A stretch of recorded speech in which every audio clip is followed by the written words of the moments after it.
দেশি বিদেশে ভিড়াই তরি রে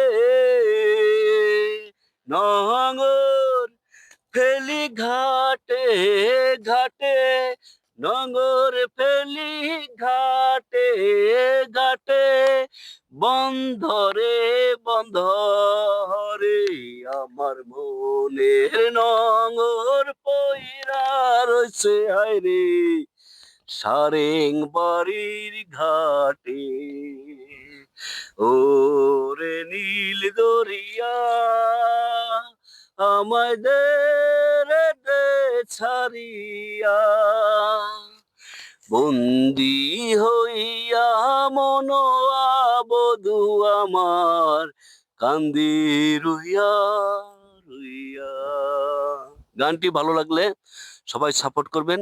আসলে আমি গায়ক নই এবং গান গাইতেও পারি না, তারপর চেষ্টা করেছি, যেহেতু নদীর মাঝে এসেছি তো দুঃখ কষ্টের কথা তো মনেই পড়ে যায়।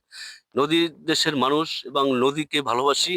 আর সত্যিকার অর্থে আমি তেমন একটা সাঁতার জানি না, তারপরও চেষ্টা করি নদীতে আসার, কারণ ভয়ে ভীতি থাকলে তো কোনো কিছু সম্ভব নয়। এবং আপনাদের এত সুন্দর একটি পরিবেশের, এত সুন্দর একটি মনোমুগ্ধকর নদী আপনাদেরকে দেখাতে পারতাম।